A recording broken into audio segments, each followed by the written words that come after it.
മിഡിരണ്ടിലും എന്ന സീരിയലിലൂടെ പ്രേക്ഷക പ്രീതി നേടിയ ജോഡികളായിരുന്നു സൽമാനുൽ ഫാരിസും മേഘ മഹേഷും. സഞ്ജുവും ലച്ചുവുമായി പ്രേക്ഷകർ ഏറ്റെടുത്ത ജോഡികൾ. ഇരുവരും വിവാഹിതരായ ഫോട്ടോ പങ്കുവച്ചപ്പോൾ പുതിയ പ്രോജക്ടിന്റെ അനൗൺസ്മെന്റ് ആയിരിക്കുമെന്നാണ് എല്ലാവരും കരുതിയത്. പിന്നീട് വ്യക്തമായ ക്യാപ്ഷനോടെ ഫോട്ടോ പോസ്റ്റ് ചെയ്തപ്പോഴും ആളുകളുടെ കൺഫ്യൂഷൻ മാറിയിരുന്നില്ല. മിഡിരണ്ടിലും എന്ന സീരിയലിന്റെ സെറ്റിൽ വെച്ച് തന്നെയാണ് ഇരുവരും ആദ്യമായി കണ്ടുമുട്ടുന്നത്. സൽമാനെ താൻ ആദ്യമായി ഓഡിഷൻ സമയത്താണ് കണ്ടത്. കാലിന്മേൽ കാല് കയറ്റി വെച്ചിരുന്ന ഫോണിൽ ക്രിക്കറ്റുകൾ കണ്ടുകൊണ്ടിരുന്ന ആൾ കണ്ടപ്പോൾ എന്തൊരു ജാട, ഇതെങ്ങാനും സെലക്ട് ചെയ്താൽ എങ്ങനെ മാനേജ് ചെയ്യും എന്ന ചിന്തയായിരുന്നു. പക്ഷെ പിന്നീടുള്ള ഓഡിഷനിലൂടെ കുറച്ചുകൂടെ അടുത്ത് നല്ല ചുള്ളൻ ചെക്കൻ എന്ന ഇമേജ് ആയെന്നാണ് മേഘ പറയുന്നത്. പാച്ചുക്ക പാച്ചു എന്നൊക്കെയാണ് മേഘ സൽമാനെ വിളിക്കുന്നത്. പാച്ചുവിൽ ഏറ്റവും ഇഷ്ടമുള്ള കാര്യം ചളിയാടിയാണ് എന്ന് മേഘ പറയുന്നു. സൽമാൻ ഒരു ബ്രേക്കപ്പ് കഴിഞ്ഞ് നിൽക്കുന്ന സമയമായിരുന്നു. പിന്നീട് പ്രണയത്തിലൊന്നും വിശ്വാസമില്ലാതെയായി. കരിയറിൽ കൂടുതൽ ശ്രദ്ധിക്കുക, യാത്രകൾ ചെയ്യുക എന്നതൊക്കെയായിരുന്നു സൽമാന്റെ തീരുമാനം. ആ സമയത്താണ് മേഘ പ്രപ്പോസ് ചെയ്യുന്നത്. അത് പ്രായത്തിന്റെ പക്വതക്കുറവായിരിക്കും എന്ന് കരുതി സൽമാൻ റിജക്ട് ചെയ്തു. നീണ്ട ഒരു ഉപദേശവും തന്നു എന്നാണ് മേഘ പറയുന്നത്. മേഘയും ആ സമയത്ത് ചില ഫാമിലി പ്രശ്നങ്ങൾ നേരിടുന്നുണ്ടായിരുന്നു. അതിനൊക്കെ സൽമാൻ കൂടെ നിൽക്കുകയും ആശ്വാസമാവുകയും ചെയ്തിട്ടുണ്ട്. അതുകൊണ്ട് തോന്നുന്നതാകും എന്ന് സൽമാൻ പറഞ്ഞു. ഇപ്പോൾ നീ പഠിക്കേണ്ട പ്രായമാണ്, ആദ്യം പഠനം പൂർത്തിയാക്കുക. ഇത് കാഷ്വലായി വിടൂ. കുറച്ച് വർഷങ്ങൾ കഴിഞ്ഞിട്ടും നിന്റെ ഉള്ളിൽ ഈ ഫീലിങ്സ് ഇതേപോലെ ഉണ്ടോ എന്ന് നോക്കൂ. ഉണ്ടാവില്ല. അപ്പോൾ പുതിയ ചുറ്റുപാടുകൾ നിന്നെ മാറ്റും എന്നൊക്കെ പറഞ്ഞാണ് സൽമാൻ ഒഴിവാക്കാൻ ശ്രമിച്ചത്.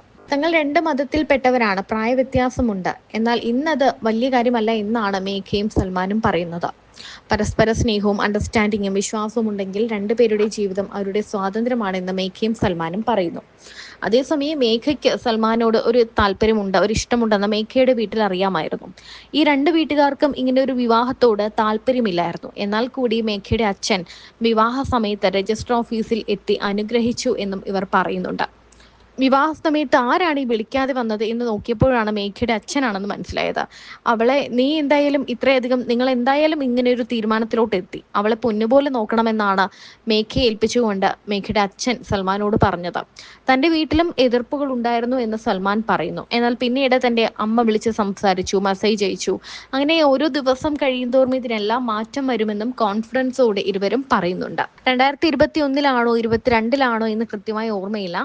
അന്ന് മേഘയുടെ 18ാം പിറന്നാളായിരുന്നു. ആ ദിവസമാണ് സൽമാനോട് പ്രപ്പോസ് ചെയ്തതും നിരസിച്ചതും. ഞാൻ പ്രണയിക്കാൻ യോഗ്യനല്ല, എനിക്കത് ലക്കില്ല എന്നൊക്കെ പറഞ്ഞ് നിരസിച്ചു. എന്തൊക്കെ പറഞ്ഞാലും എനിക്ക് എൻ്റെ പ്രണയത്തിൽ വിശ്വാസമുണ്ടായിരുന്നു. അത് ഞങ്ങളെ ഒന്നിപ്പിക്കുമെന്ന് വിശ്വസിച്ചു എന്ന് മേഘ പറയുന്നു. 2 വർഷം കാത്തിരുന്നു, അവസാനം എങ്ങനെയൊക്കെയോ വളച്ചു എന്നാണ് മേഘ പറയുന്നത്. മിഡിരണ്ടിലും എന്ന സീരിയലിൽ നിന്ന് സൽമാൻ പിന്മാറേണ്ടി വന്നൊരു സമയമുണ്ടായിരുന്നു. ഇമോഷണലി തന്നെ ഒരുപാട് കരയിപ്പിച്ച സംഭവമായിരുന്നു അത്. സീരിയലിൽ നിന്നും മാറി നിന്നപ്പോഴും മേഘയുടെ പ്രണയം ശക്തമായിരുന്നു. ഓക്കെ, അത് സീരിയസ് ആണെന്ന തോന്നൽ ഉള്ളിൽ വന്നപ്പോൾ സുഹൃത്തിനോടാണ് ആദ്യം പറഞ്ഞത്. അതിനുശേഷം മേഘയോട് ശരി കല്യാണം കഴിക്കാം എന്ന് പറഞ്ഞു. അപ്പോഴും പ്രണയം സ്വീകരിച്ചോ എന്ന ചോദ്യത്തിന് മറുപടി നൽകിയില്ല. ഫോർമലായി ഒരു ഐ ലവ് യു പോലും പറഞ്ഞില്ല. കല്യാണത്തിന്റെ മണിക്കൂറുകൾക്ക് മുൻപാണ് നിന്റെ പ്രണയം ഞാൻ സ്വീകരിക്കുന്നു എന്ന തരത്തിൽ ഔദ്യോഗികമായി പ്രപ്പോസ് സ്വീകരിച്ചത്.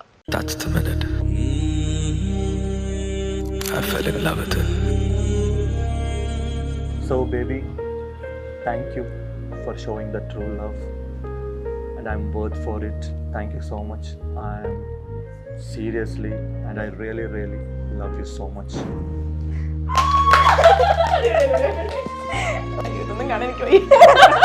ഞങ്ങളെക്കാട്ടി കൂടുതൽ ആഗ്രഹിച്ച ആൾക്കാരാണെന്ന് തോന്നുന്നു അതിലുള്ള മെസ്സേജ് ഒക്കെ കാണുമ്പോൾ ദൈവം ഇത്രയും അവർ ആഗ്രഹിച്ചിട്ടുണ്ടോന്ന്.